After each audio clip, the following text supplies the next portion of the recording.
আজকে আপনাদের কাছে নিয়ে আসলাম নতুন একটা রেসিপি। হ্যালো এভরিওয়ান, আসসালামু আলাইকুম। কেমন আছেন সবাই? আশা করছি যে যেখান থেকে আমার ভিডিও দেখবেন সবাই ভালো আছেন। তো আজকে আপনাদের কাছে নিয়ে আসলাম নতুন একটা ভিডিও।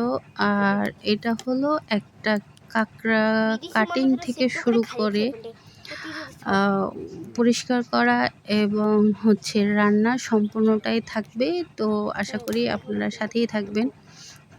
আর এখন আমি কাঁকড়া কাটতেছি, এই জন্য অনেকেই বলবেন আসলে কাঁকড়া তো হারাম না, কাঁকড়া তো মাকরু, এই সেই ব্লা ব্লা ব্লা। আসলে এটা হচ্ছে ফার্স্ট টাইম আমার বাসায় কাঁকড়া ট্রাই করা। তো যার ভাল লাগবে সে দেখবেন, আর যার ভাল লাগবে না সে ভিডিওটা স্কিপ করে যাবেন। তো এখন হচ্ছে কাঁকড়া কাটিং শুরু।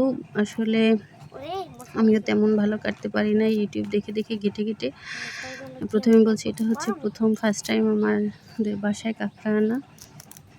তো মেয়ের আবদারে আসলে আমাদের না চাইলেও অনেক কিছু করতে হয় সন্তানের জন্য।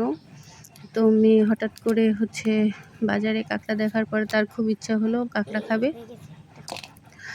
তো বাজার থেকে কয়েকটা কাঁকড়া নিয়ে আসলাম, মেবি 3টা অথবা 4টা।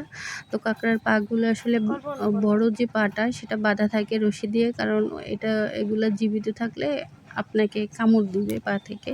তো প্রথমে পাগুলো আলাদা করে নিলাম। পাগুলো আলাদা করার পরে আপনি যেটা করবেন সেটা হচ্ছে একটা ছুরি অথবা ধারালো কিছু সাহায্যে এটার শক্ত যে ইয়াগুলো আছে উপরের খোলসগুলো সেটাকে আপনাকে সাবধানে পরিষ্কার করতে হবে। আর সাবধানে পরিষ্কার করার সময় খেয়াল রাখতে হবে যে আপনার হাত যেন না কেটে যায়। তো এদিকে আপনার খেয়াল রাখতে হবে। তো এরপরে হচ্ছে নিচের পাটটা করার পরে এখন উপরের যে খোলসটা এটা গাড় জোর দিয়ে টানাটানি চলতে আছে। আসলে আমি ভিডিও করতেছি, আমি আসলে কাটতেছি না। তা আমিও দেখতে আসি কিভাবে কাটে। এরপরে এর ভিতর থেকে লাল লাল কি যেন একটা বের হইলো। যাই হোক, মনে হচ্ছে এটার ব্রেন ট্রেন কিছু একটা হইবে। কাঁকড়া হইলে কি হয়েছে, তারও তো ব্রেন থাকতে পারে, তাই না?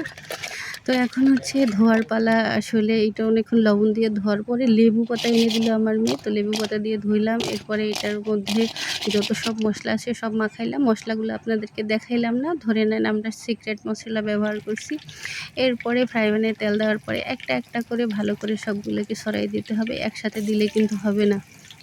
রেসিপি কিন্তু A to Z ফলো করতে হবে। তারপর হচ্ছে এই যে দেখেন একটা একটা করে ছড়াই দেওয়া হচ্ছে। এরপর এগুলোকে ভাজবো। হ্যাঁ, ভাজার পরে এইটা যখন ব্রাউন একটা কালার আসবে, এই যে দেখেন ব্রাউন একটা কালার হয়েছে, তখন এটাকে কী করতে হবে, আপনার হাতের কাছে চামচ থাকবে, খুন্তি থাকবে, যেটাই থাকবে সেটা দিয়ে উঠিয়ে ফেলবেন। এইখানেই ভেজেই খাইতে যাবেন না, এটা আর একটা সিক্রেট মশলা দিব।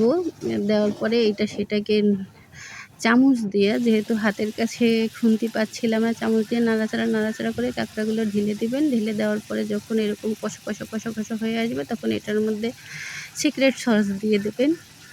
আর আমি সব কিছু সিক্রেট বলছি, কারণ তখন যে মশলা দিছি এখন আমার কিছুই মনে নেই।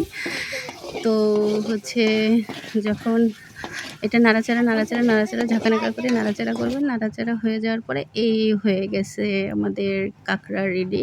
তো ধন্যবাদ।